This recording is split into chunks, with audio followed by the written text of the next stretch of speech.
Selamat sore Medan. Assalamualaikum. Assalamualaikum.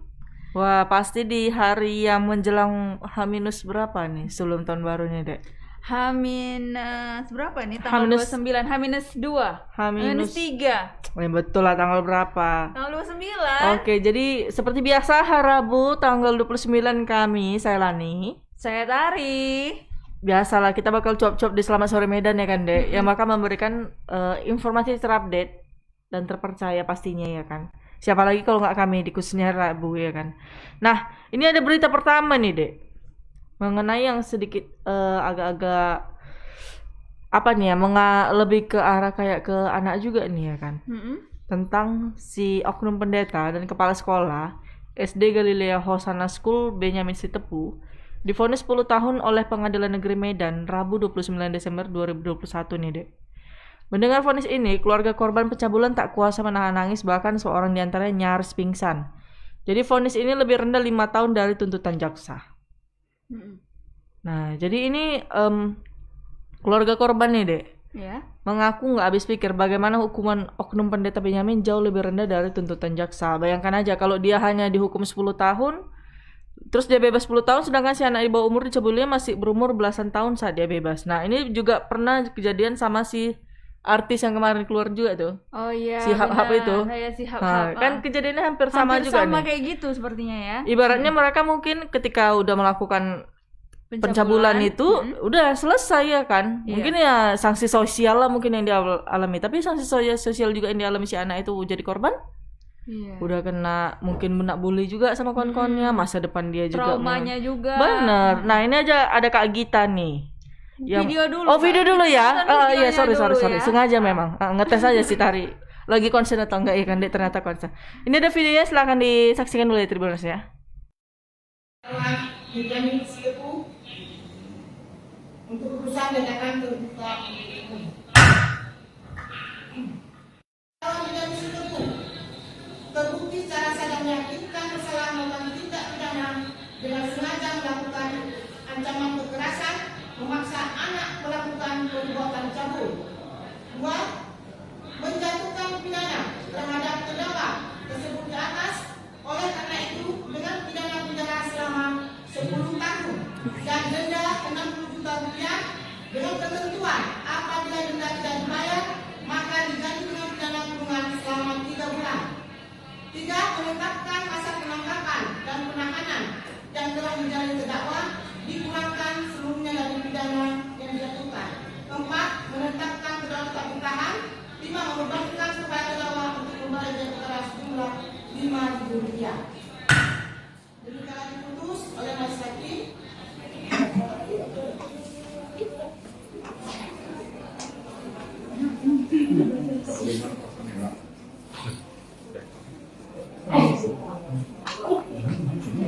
Tapi hari ini hakim membaca putusannya divonis 10 tahun penjara. Artinya kami mau sampaikan atas nama korban, atas nama keluarga korban, bahwa putusan ini bukan memberikan sukacita kepada kami, bukan memberikan kegembiraan 10 tahun. Tapi kami berdoa bahwa hari ini inilah cerminan di negara kita. Kemarin beberapa waktu yang lalu, satu orang korban di Pengadilan Negeri Deli Serdang Bupakam itu divonis 8 tahun. Itu satu korban, bahkan itu korbannya tidak dibawa ke hotel. Hari ini korbannya 6 orang dan salah satu korban itu dibawa berulang kali ke hotel dan dilakukan pencabulan di hotel tersebut, tapi divonis 10 tahun penjara. Jadi kita mau sampaikan bahwa hukum terhadap predator seksual ini saat ini di Indonesia, satu orang korban sama 10 orang korban sama saja hukumannya. Tuntutannya juga sama. Ini harus kita koreksi ke depan. Bahwa kami menghormati putusan hakim hari ini 10 tahun penjara. Ya, benar, kita hormati. Kami berharap jaksa akan banding. Tapi kami mau sampaikan sekali lagi bahwa vonis ini, hukuman ini tidak memberikan sukacita kepada kami. Nah, itu tadi mengenai pemberitaan pendeta yang divonis cuman berapa tahun, Dek? 10 tahun. 10 tahun. Nah, kita langsung tanya ke Kak Gita nih. Halo, selamat sore Kak Gita. Selamat sore Kak Gita. Halo, selamat sore Kak Tari dan Kak Lani di studio. Oke, Kak, mungkin Tribuners mungkin ada yang beberapa mungkin nggak mengerti atau mungkin nggak ngikutin perjalanan cerita tentang kasus oknum pendeta ini. dan kepala sekolah ini. Nah, boleh Kak dijelaskan sedikit secara ringkas dulu flashback ke belakang mengenai pemberitaan ini. Nah, setelah itu baru boleh tentang mengenai keputusannya ya Kak ya. Iya. Boleh Kak kita silakan Kak mengenai kronologinya.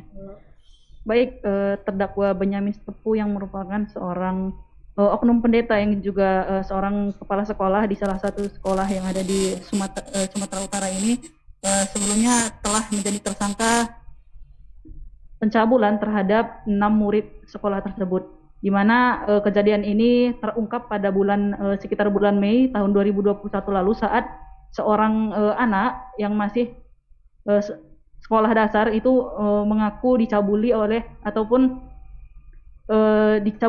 oknum pendeta tersebut. Kemudian bermuncullah satu persatu korbannya hingga mencapai korbannya ini sampai 6 orang, sehingga mereka berenam kemudian membuat laporan ke pihak polisian, kemudian diproses hingga saat ini disidangkan di Pengadilan Negeri Medan. Awalnya kasus ini terungkap saat salah seorang anak mengadukan perbuatan oknum pendeta ini sendiri saat ia dipanggil di ruang kepala sekolah. Saat itu dia menceritakan bahwa Benyamin ini menanyakan kepada anak tersebut apakah anak itu suka balet dan ingin latihan balet begitu, dan anak tersebut menjawab iya saya suka. Namun anak tersebut dia merasa aneh karena oknum pendeta tersebut tiba-tiba menyuruh dia mempraktikkan tarian balet tersebut. Oknum pendeta tersebut mengatakan dia akan mengajari gerakan-gerakan balet terhadap anak tersebut. Namun anak ini merasa curiga, kemudian dia tidak mau dan dia pun mengadukan hal tersebut ke orang tuanya, sehingga kasus ini pun kemudian ditelusuri dan dapatlah 6 korban yang telah dicabuli oleh oknum pendeta tersebut. Terkait sidangnya hari ini sudah dibacakan sidang vonis oleh majelis hakim yang diketuai oleh Jufida Hanum di Pengadilan Negeri Medan, di mana majelis hakim memvonis Benyamin Setepu dengan pidana penjara selama 10 tahun, denda 60 juta dengan subsidiar 3 bulan kurungan. Dalam pertimbangannya majelis hakim juga menyatakan terdakwa ini telah terbukti bersalah memaksa melakukan pencabulan terhadap 6 muridnya. Demikian Kak Tari di studio. Oh begitu. Kak, apakah ada lagi yang dari 6 anak Kak yang dicabulin, entah yang sebelum-sebelumnya menjadi korban gitu Kak? Untuk saat ini di pengadilan sendiri yang diproses 6 orang, karena yang mengadukan sejak awal itu 6 orang. Namun ada salah seorang keluarga korban sempat berbincang dengan saya mengatakan sebenarnya korban dari Benyamin Setepu ini tidak hanya 6 orang, ada beberapa orang lagi yang menjadi korban. Namun korban tersebut katanya diduga merasa malu apabila melaporkan perilaku Benyamin ini, sehingga diketahui hingga saat ini masih ada 6 korban terdakwa Benyamin Setepu. Oke Kak, mengenai tadi yang dikatakan oleh penasihat hukum korban Ranto Sibarane ini, kalau keputusan tersebut jelas melukai keluarga para korban, katanya begitu Kak. Nah kira-kira si keluarga dari beberapa korban pencabulan ini akan melakukan banding atas putusan itu atau justru menerima hasil putusan itu Kak? Karena kelihatannya agak keberatan dengan hasil keputusannya itu ya, kelihatannya agak ringan ya, karena tadi katanya juga keputusan sanksi yang diberikan itu 6 anak dengan 1 anak itu sama deh. Iya benar. Nah itu gimana Kak Gita? Boleh jelaskan Kak? Baik, tadi usai sidang dibacakan 10 tahun penjara. Memang beberapa keluarga korban yang turut hadir di sidangan sempat menangis, bahkan ada yang nyaris pingsan begitu mendengar 10 tahun penjara, karena memang vonis 10 tahun penjara ini lebih rendah 5 tahun dari tuntutan jaksa penuntut umum dari Kejaksaan Tinggi Sumatera Utara yang sebelumnya menuntut si Benyamin ini dengan pidana penjara selama 15 tahun. Memang penasihat hukum para korban sendiri Ranto Sibarani memang mengatakan bahwa putusan ini memang jelas menciderai hati para keluarga korban, karena hingga saat ini kata penasihat hukum beberapa korban itu masih trauma atas kejadian ini. Apabila mengingat kejadian tersebut, korban-korban ini menangis, ada juga yang bersedih begitu katanya, sehingga ia berharap jaksa penuntut umum akan melakukan banding atas putusan tersebut. Oke Kak Gita. Kak, ini aku lihat ada yang aku baca ya Kak. Tadi ada yang dibawa sampai ke hotel ya. Selain ke hotel, apakah pernah melakukan pencabulan itu di sekolah atau di kelas-kelas gitu, pernah Kak? Silakan, Baik, tadi dalam amar putusannya majelis hakim juga memang membeberkan sejumlah perbuatan keji yang dilakukan oleh terdakwa Benyamin. Terdakwa ini melakukan pencabulan di ruang kepala sekolah, ada juga di luar sekolah seperti di hotel. Ada satu orang korban yang memang beberapa kali dibawa terdakwa ini ke hotel, dan perilaku cabul tersebut juga dilakukan oleh terdakwa beberapa kali terhadap korban tersebut. Ada yang diraba tubuhnya, ada juga yang dicabuli, bahkan menurut penuturan majelis hakim tadi ada yang ditutup matanya dan disuruh gimana ya bilangnya karena terlalu kasar menurut saya bahasanya. Karena lebih ke Oke. Bahkan ada yang disuruh menyentuh kelamin si terdakwa ini, begitulah yang diperlakukannya terhadap korban-korban. Oke, Kak. Mudah-mudahan masih banyak lagi perilaku keji yang lainnya yang terungkap tadi di persidangan dalam amar putusan majelis hakim. Oke, dari SD Galilea Hosana School ini gimana sih, Kak? Gimana tanggapannya dari mungkin dari ketua yayasannya atau dari apa? Mungkin bisa diberikan sanksi ataupun mungkin si anaknya ini gimana? Nah, sedangkan mungkin dari segi sekolah ya kan, Dek? Iya. Nah, kalau misalnya dari segi KPAI gimana? Apa merangkul 6 korban ini atau gimana, Kak? Kak Git? Bisa diulangi Kak pertanyaannya, Kak, agak putus-putus. Oke. Kalau dari ketika dijatuhkan vonis 10 tahun, nah dari pihak si SD Galilea Hosana School ini gimana terhadap orang tua korban atau justru korban? Gimana cara orang tua backupnya, Kak? Nah, dan dari KPAI, apakah ada salah satu bentuk kayak rangkulan kepada 6 korbannya siswanya ini? Gimana itu, Kak Gita?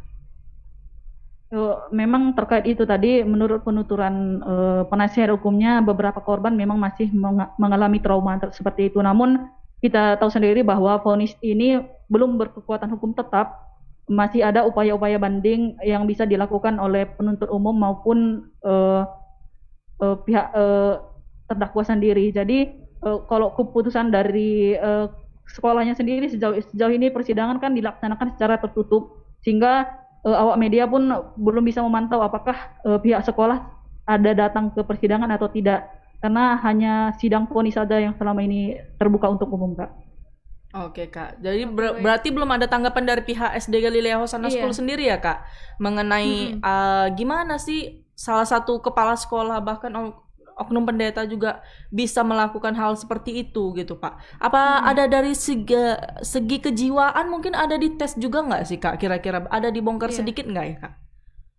Kalau dalam amar putusan majelis hakim menyatakan bahwa terdakwa ini sehat dan normal begitu, Kak, sehingga memang patut diberikan hukuman 10 tahun penjara. Dan dari pemeriksaan para saksi-saksi juga menyebutkan memang terdakwa ini, bahkan ada beberapa guru yang sempat dihadirkan ke persidangan memberikan kesaksian bahwa memang pernah melihat si terdakwa ini mengajak salah seorang muridnya keluar dari arena sekolah di suatu mobil. Mereka berdua aja begitu, tidak ada pendamping atau siapapun itu. Namun guru tersebut mengaku tidak tahu kemana murid tersebut dibawa, dan beberapa guru juga mengaku tidak tahu bahwa ternyata selama ini oknum pendeta ini melakukan pencabulan terhadap 6 muridnya. Namun di persidangan tadi kata majelis hakim, Benyamin Sitepu ini sama sekali tidak mengakui perbuatannya, meskipun 6 korban ini sudah bersaksi di pengadilan dan mengatakan bahwa mereka telah dicabuli oleh Benyamin Sitepu, dan Benyamin Sitepu ini tetap bersikeras tidak mengakui perbuatannya. Oke, Kak. Kira-kira selain dari pengakuan dari para saksi mungkin, Kak, ada lagi nggak yang membuat si Benyamin ini divonis 10 tahun, misalnya mungkin ada barang bukti lain ini, Kak, atau mungkin ya baju yang robek atau apa, walaupun kita tahu ya kan sidang anak ini memang tertutup untuk umum sih jatuhnya ini. Boleh nggak, Kak, sedikit diinfokan ke Tribuners? Kalau majelis hakim sendiri tadi dalam amarnya menyatakan alasan mereka memvonis Benyamin Sitepu ini dengan pidana 10 tahun penjara. Yang memberatkan itu karena perbuatan terdakwa ini dinilai sudah merusak masa depan korban, dan beberapa korban masih mengalami trauma. Sementara yang meringankan itu ada 2 orang tua korban yang sudah berdamai dengan si terdakwa ini, sehingga itu menjadi pertimbangan majelis hakim memberikan vonis 10 tahun penjara terhadap terdakwa ini, Kak. Ada 2 orang keluarga kalau tidak salah yang sudah berdamai dengan terdakwa ini, dan perdamaian tersebut diterima oleh keluarga korban. Oke. Baik.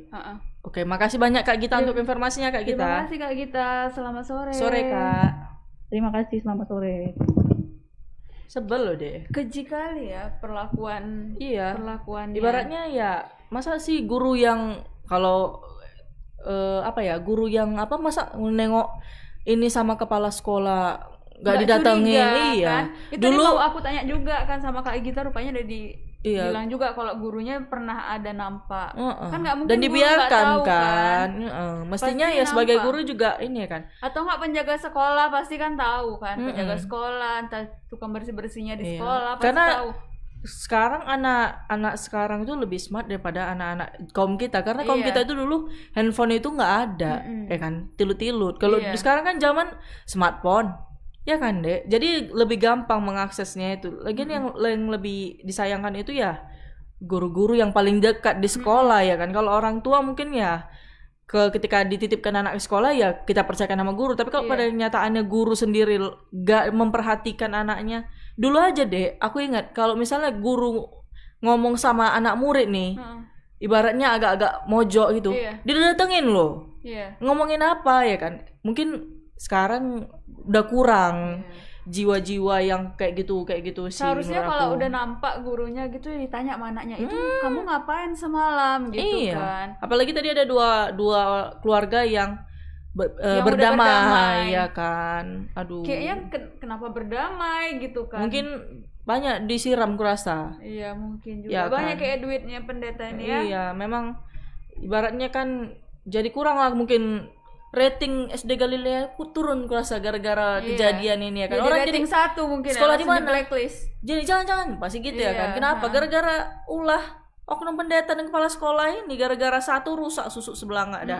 Lagian mungkin kejiwaan dia juga harus dites kalau menurut aku ya kan. Iya, dia kayak suka cuma sama anak-anak kali. Iya kan. Tapi ini masih SD Karena kan loh. ini predator loh Masih Dek. SD kan. Ini ngeri loh. Dia mungkin keluar, mungkin Masih bisa kecil. bisa nyari jenis-jenis yang kayak gini lagi. Iya, kalau bisa dia dihukum seberat-beratnya seterusnya di situ. Iya, ya kan? gila kayak gitu. Masa depan anak loh dirusak dia mental anak itu ya kan. Iya, oke Kak, kita lanjut aja. Emosi berita loh Kak. kalau Aduh. lihat yang kayak gini-gini Kita ya kan. akhiri lah berita yang ini Kak. Kita lanjut ke berita yang kedua. Berita kedua tentang apa ini Dek? Aduh, kita baca komentar dulu gimana? Oke, boleh kita baca. Dari si Kak Nani ya. Oke. Kak Nani Sri Wahyuni katanya. Kecil kali hukumannya 10 tahun, dapat remisi lagi, bayangkan 6 siswi. Betul Kak. Jadi kami tadi juga setuju ya kan. Iya, benar. Kenapa bisa 10 tahun? Kalau Kenapa? bisa Kak 60 tahun ya. Janganlah, Jadi- hukuman mati lah. Ya mana tahu kan dia disiksa di dalam penjara. Iya, cuman kalau bisa ya hukuman mati aja Oh, gitu iya. kan. Apalagi nih? Hirim Siagian, ngeri kali, buat malu aja memang Bang. Ngeri kali Iya, buat memang. malu kan Bang. Tuh. Macam nggak punya anak dia. Betul itu. Jadi kata Opung Rafael katanya, hukum mati saja itu karena sudah buat malu agama Kristen. 10 tahun. Memang kita nggak lihat agamanya, tapi kita lihat perilakunya. Iya benar. Gila, mau apapun agamanya kalau pelaku menyimpang kayak itu selesai lah ya kan Dek. Tapi memang kayak apa ya kan? Itulah namanya hukum yang gimana ya? Mungkin mereka karena nggak merasakan ya kan Dek, ya kan. Jadi begitu melihat cuma 10 tahun aja rasanya gimana ya? Apa nggak syok keluarga korban semuanya ya kan? Ya semoga inilah ya kan Dek, diberi ketabahan lah, karena ada film yang jenis kayak gini juga, film Korea itu Dek yang ku tonton kemarin. Ya sampai besar anaknya ya lihat Ya jadi orang seperti tuanya trauma iya, anaknya pastinya lihat kan. bapaknya itu aja pun dia sedih gitu, takut gitu Dek. Apalagi jumpa sama orang-orang luar kan. Udah anaknya terluka, orang tua terluka ya kan Dek. Ya begitulah ya kan Oke, namanya. Kak, kita lanjutlah berita kedua. Iya, jadi ya, Kak. mungkin lebih diwaspadai lah ya kan buat Kayaknya orang tua. Tribunal, Iya. Ibu Lan ini hari ini marah-marah terus. Enggak, karena efek sakit perut juga. Enggak, karena itu Dek, karena ini menyangkut anak-anak. Nah, Iya. kita kan kepercaya sama sekolah ya kan. Aku jadi kan, takut apa sekolah, anakku kan perempuan. Iya betul. Jangan nggak usah perempuan, laki-laki juga bisa kayak gitu deh, iya juga dibuat ya kan. Aduh. Memang Macam si hap-hap ya. iya, memang ada baiknya kalau misalnya ketika anak pulang sekolah itu kita tanyain aja ya kan apa Iya, kegiatan apa dia. kegiatannya, Jangan sampai gitu. ditutupin lah ya kan. Kalau nggak buat homeschooling aja lah, Kak. Janganlah nanti mama orang tuanya yang stres. Oh iya, nengok anaknya Iya. gitu. Memang beda dulu sama beda sekarang tuh Iya. terasa ya deh ya. Oke, nah ada kedua nih, berita kedua nih tentang apa nih dek? Bacain Tentang apa seorang deh? tahanan narkoba meninggal dunia setelah ditahan di Polrestabes Medan. Tahanan tersebut bernama Zalaini. Jailani deh. Oh, Zailani, Jangan-jangan itu 47 aku. tahun. Oh iya. Warga Jalan Multatuli, Kecamatan Medan Kota. Oke, jadi gimana tuh ceritanya dek? Ketawa. Zainal awalnya ditangkap oleh personel Polsek Jainal apa Medan. Jailani sih dek? Di sini namanya Jainal. Jailani. Jailani awalnya ditangkap oleh personel Polsek Medan Kota pada 11 Oktober 2021 silam. Lalu ia dilimpahkan ke Polrestabes Medan. Ia dikabarkan meninggal dunia setelah sempat dirawat di Rumah Sakit Bayangkara Medan. 22 Desember 2021. Iya, macam baca undang-undang dasar. Lalu setelah sempat dirawat pada tanggal 26 Desember 2021, ia pun meninggal dunia. Berarti dia udah ini ya, udah ditangkap oleh personel Polsek Medan Kota ya dek ya kan. Terus meninggal dunia nih. Ini ada videonya nih, langsung kita tengok dulu ya kan dek. Iya, kita tonton dulu videonya Kak. Jangan langsung ke wartawannya ya. Tangan Kak, tangan yang bolong itu putus.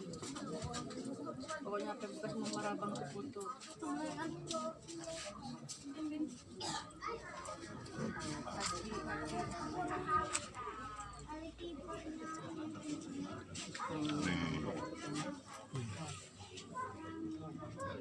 Insya Allah, sampai kayak gini kali suamiku ya Allah.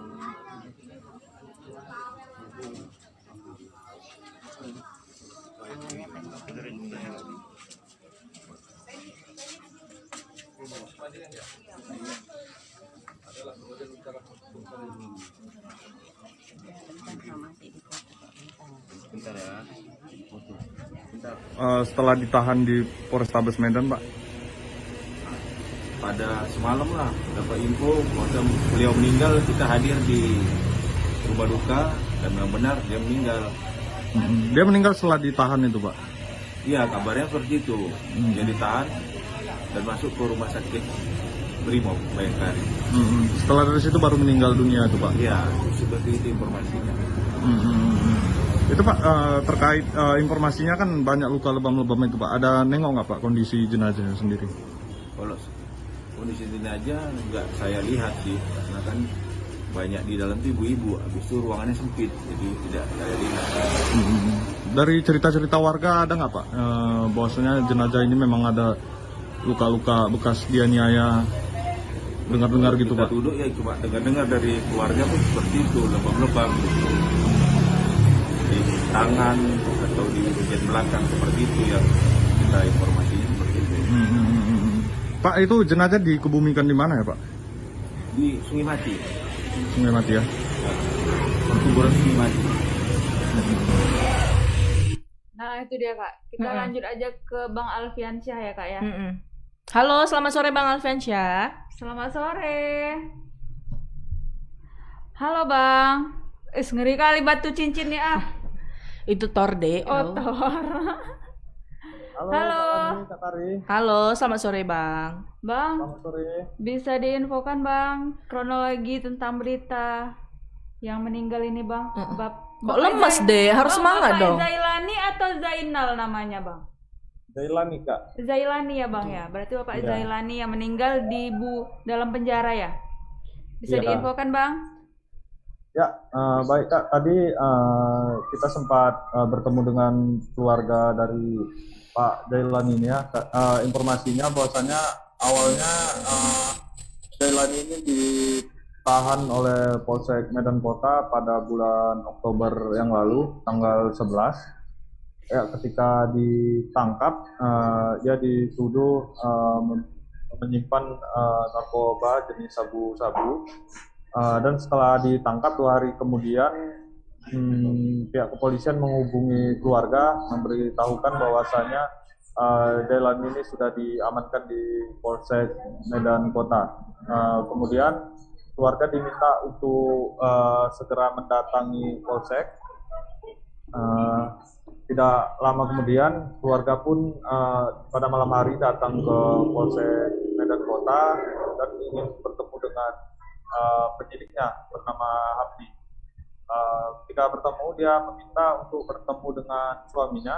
Ketika itu suaminya dihadirkan untuk bertemu dengan sang istri. Namun ketika itu sang suami mengatakan bahwasannya ia mendapati penyiksaan Kak di dalam Polsek Medan Kota itu. Namun dia tidak menjelaskan secara rinci siapa yang melakukan penganiayaan terhadap dirinya. Ketika itu tidak lama kemudian Dahlan ini dimasukkan lagi ke dalam sel. Lalu oknum penyidik ini menawarkan untuk agar suaminya ini bisa dibebaskan. Namun pihak kepolisian sendiri meminta sekitar 25 juta Kak untuk melepas si Dahlan ini. Namun saat itu istri korban mengaku tidak memiliki uang dan suaminya itu tidak dilepaskan. Lalu istrinya ini tidak mendapatkan kabar lagi Kak tentang suaminya ini. Sekitar bulan November, Dahlan ini sempat menghubungi kembali istrinya, namun ia tidak menyebutkan di mana saat itu keberadaannya. Dia hanya meminta sejumlah uang sekitar 2 juta rupiah, katanya untuk uang kebersamaan di dalam sel tahanan. Namun dia tidak memberitahu bahwasanya dia apakah ditahan di Polsek ataupun di Polrestabes. Namun ketika dia minta uang tersebut, istrinya mengatakan tidak memiliki sejumlah uang. Si Dahlan ini mengatakan bahwasanya harus memberikan uang kebersamaan tersebut, kalau enggak dia disiksa di dalam sel tahanan. Sang istri pun tidak memberikan uang itu Kak. Namun pada tanggal 23 Desember dia mendapatkan kabar bahwasanya suaminya telah dirawat di rumah sakit Bayangkara dalam keadaan kritis Kak. Ketika itu dia dihubungi oleh polisi dan dia datang ke rumah sakit Bayangkara Medan melihat kondisi suaminya memang sudah tidak berdaya Kak. Selang 2 hari kemudian karena kondisinya makin memprihatinkan, dia pun dibawa ke ruang ICU rumah sakit tersebut. Dan pada sekitar tanggal 26 Desember dia pun meninggal dunia Kak, tanpa memberikan keterangan apapun karena kondisinya dari tanggal 23 itu dia udah kritis Kak, nggak bisa lagi berbicara apapun. Ketika itu dia meninggal dunia dan setelah itu keluarga diminta untuk menandatangani sejumlah surat. Awalnya keluarga mengaku menolak, namun ditahan oleh pihak rumah sakit bahwasanya jika tidak menandatangani surat tersebut suaminya ini tidak diizinkan untuk dibawa Kak. Lalu sang istri menandatangani surat tersebut sekitar jam 2 malam Kak, tanggal 27. Suaminya ini pun dipulangkan karena istrinya sudah menandatangani surat yang isinya tidak ada tuntutan terhadap pihak kepolisian Kak. Baik Kak, itu ceritanya Kak. Oke. Mengenai sebelum masuk itu keadaan suaminya itu mungkin ada penyakit bawaan Bang, atau mungkin ada gejala diabetes atau apa, mungkin makanya bisa seperti itu. Dan yang mau jadi pertanyaan juga, yang namanya uang kebersamaan 2 juta itu siapa yang meminta Bang, sehingga si tahanan narkoba ini bisa meminta sama si keluarga, dan bisa pihak keluarga nelpon juga ya Kak ya? Bisa maksudnya siapa sih yang meminta uang kebersamaan ini Bang, kira-kira nyuruh si ini dari pengakuan istrinya itu Kak, waktu ditangkap keadaannya memang sehat walafiat Kak, dan badannya juga pada saat ditangkap itu memang dalam keadaan sehat dan gemuk Kak. Ketika udah ditahan, dia melihat kondisi suaminya itu udah kurus kering Kak di rumah sakit Bayangkara. Nah, terkait uang kebersamaan itu, suaminya sendiri Kak yang meminta kepada istrinya melalui sambungan telepon yang nomornya pun bukan nomor suaminya, juga nomor-nomor tahanan ataupun orang yang berada di ruang tahanan juga Kak. Baik. Oh gitu. Bang, aku baca ada di bagian pergelangan tangan kiri dan kanan juga mengalami patah tulang. Apakah ada visum iya, mestinya ada ya? di visum atau gimana Bang? Atau sebelum meninggal Bapak ini terjatuh atau gimana Bang? Bisa dijelaskan Bang?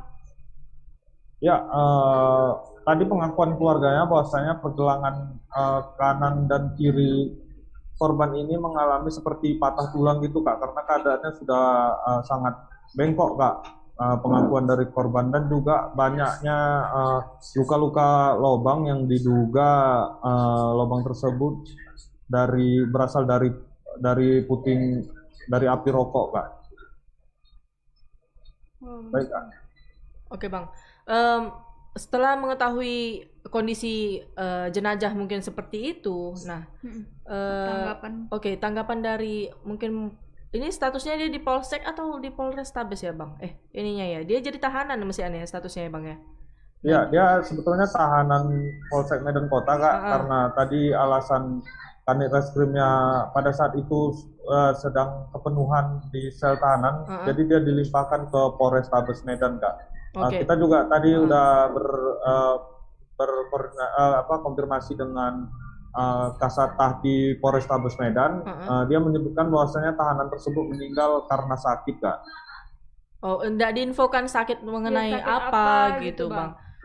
Ya, tadi juga kita sempat menanyakan bahwasanya korban ini bahwasanya tahanan ini sakit apa. Dia mengatakan bahwasanya hal tersebut hanya dokter yang bisa menjawab, pihaknya tidak Kak. Namun tadi keterangan dari istrinya pada saat meninggal, pengakuan dari kepolisian bahwasanya korban ini tahanan ini meninggal karena mengalami bisul Kak. Karena bisul ya Bang? Oh gitu. Ya, begitu Kak pengakuan dari kepolisian kepada keluarganya Kak. Oke, setelah serat terima jenazah gitu, nah gimana tanggapan dari keluarga korban? Apakah kira-kira akan melakukan upaya hukum atau melakukan gimana gitu Bang mengenai kondisi jenazah ini bisa seperti ini bentuknya gitu? Ya, tadi kita sempat wawancara juga Kak terkait apa nih Kak dugaan keluarga. Keluarga mengatakan bahwasanya dugaan mereka bahwasanya memang korban ini mengalami penganiayaan Kak di dalam rumah sakit karena di dalam sel tahanan, karena dia melihat kondisinya yang memang katanya di badan belakangnya juga mengalami luka dan bekas jahitan, dan juga keluarga mengatakan bahwasanya ada bekas cekikan di lehernya Kak. Kemudian beberapa bagian tangan dan kakinya itu ada bekas-bekas lubang yang diduga berasal dari puting rokok Kak. Baik. Oke Bang, itu waktu masuk dirawat ketika di Rumah Sakit Bayangkara itu posisinya masih hidup atau mungkin sekarat Bang? Ya, menurut pengakuan dari istrinya tadi Kak, saat mendapatkan kabar tanggal 23 itu dia datang melihat kondisi suaminya ini udah sekarat Kak, memang udah nggak berdaya lagi dan udah nggak sadarkan diri Kak, untuk diajak berbicara pun sudah tidak sanggup lagi karena kondisinya udah memang sangat kritis Kak. Setelah itu karena kondisinya makin memprihatinkan, pihak rumah sakit membawa korban ini ke ruang ICU untuk perawatan. Setelah 3 hari di ruang ICU, dia pun meninggal dunia Kak. Oke, berarti nggak ada komunikasi terakhir ketika udah dirawat ya Bang ya di Rumah Sakit Bayangkaranya ya Bang ya? Nggak ada Kak. Komunikasi terakhirnya cuma meminta uang itu Kak, karena katanya kalau tidak diberikan dia akan dihajar di dalam sel Kak. Oke, begitu ya. Berarti itu bisa jadi bukti juga ya kan? Mungkin melalui, tapi sayangnya via telepon itu dia, ya kan? Bukan melalui pesan singkat ya kan? Terus luka-lukanya terlalu cukup banyak juga ya Kak ya? Oke Bang, makasih banyak Bang Alfensyah untuk laporannya Bang. Selamat sore Bang. Ya, Kak. Selamat sore. Nah itu deh. Aduh, aku lemes nengok jenazah kayak gitu kan Kak. Seluruh tubuh loh Kak itu. Iya. Kita nggak tahu dia di dalam tuh gimana ya. Iya, atau mungkin dia berantem juga, berkelahi sama sesama narapidana juga mungkin ya Kak ya, kayak gitu. Tapi itu sampai bisa patah tangan kanan kiri kan, atau mungkin terjatuh kali Kak, terjatuh atau gimana, kita nggak tahu juga ya, karena dalam penjara. Iya betul. Oke. Atau mungkin karena udah nggak konsumsi narkoba lagi ya kan, mungkin salah satu ininya juga ya, kan kadang ada mau kurus gitu kan, kalau nggak konsumsi narkoba lagi ya kan. Benar. Nah, mungkin itu kan salah satu pemikiran kita ya kan Dek, yang kaum awam ini. Tapi tadi katanya masih dituduh ya, di mana tadi kata Bang Alfi, penangkapannya itu karena dituduh ya dia. Iya. Masih dituduh katanya kan. Kita tunggu aja lah informasi selanjutnya dari Bang Alfiansyah ya kan. Iya. Mengenai kasusnya ini, memang sih kalau dari semoga keluarga korban ini diberi ketabahan ya kan Dek ya. Iya. Kak, ada ini lagi nggak sebelum kita akhiri? Akhiri ya. Oh ya, lanjut belum. Berita ketiga. Ada berita ketiga loh. Ada nggak komentar lagi Kak tentang pemberitaan yang tadi Kak? Pemberitaannya mana? Yang tadi tentang Bapak Zailani tadi. Iya. Apakah ada komen-komen atau apa yang di Facebook bisa kita bacakan? Nggak ada sih. Nggak ada ya? Paling komen-komen ini sih ya kan. Komen-komen ngapain kita ya? Ngusilin kita ya? Enggak, si bacot tuh belum muncul. Oh, nggak muncul. Oke, ada berita ketiga nih. Aduh, benarnya males aku memberitakan yang ketiga nih deh. Tentang siapa lagi? Ini aja, bosen aku sebenarnya. Kita setiap minggu itu aja beritanya ya? Iya. Jadi apa ya? Ini aja ya kan sebenarnya kan. Ini sebenarnya kasus yang udah kemarin ya kan, memanas terus jadi bola panas terus ya kan ke orang-orang yang berbeda ya kan. Bahkan bukan keluarga pun jadi ini deh, imbasnya juga semuanya jadi pala-palaan ya kan, pala. Nah, jadi mengenai inilah Dodi Sudrajat lagi dan keluarga Bibi nih, Tribuners ya kan. Jadi yang ada nih yang pedangdut yang nuding si Vanessa menikah dalam kondisi hamil 5 bulan itu deh, tahu nggak siapa? Oh, mama tirinya itu? Bukan. Jadi siapa? Si yang penyanyi itu? Iya, T apa tuh? Siapa inisialnya namanya? TM. Siapa namanya? Nggak tahu, langsung aja sebut Kak namanya. Si Tiara Marlin itu loh. Oh, Tiara Marlin. yang dibilang lagi itu sebenarnya siapa? Saudaranya si Vanessa? Ya enggak lah. Oh, mungkin mau ini apa namanya, biar pansos ya, karena dia nggak terkenal, terus dia pengen terkenal gitu ya kan. Mungkin supaya naik followersnya. Terakhir kan dia dilaporkan sama si Marissa Ica itu. Oh. Iya, karena kan apa ya, dia melakukan itu namanya kayak pengejekan atau melakukan hal-hal yang nggak diinginkan itu melalui Instagram story dia. Nah, dikiranya netizen tuh bodoh kurasa ya kan. Terus jadi dia kan terus si Vanessa mungkin nggak kenal juga sama dia, tapi sok-sokan ya. Dia tuh ibarat kayak kita nih host deh, ada bintang tamu. Nah, kita sok-sokan ini nih apa namanya, care sama keluarga korban ya kan. Nah, dia jadi kayak ikutan gitu, terbawa arus jadinya. Oh gitu. Iya. Jadi mungkin dia ngikut sama keluarga yang si Vanessa ya kan. Bahkan ada yang komentarnya itu ini istri kedua dari si ini.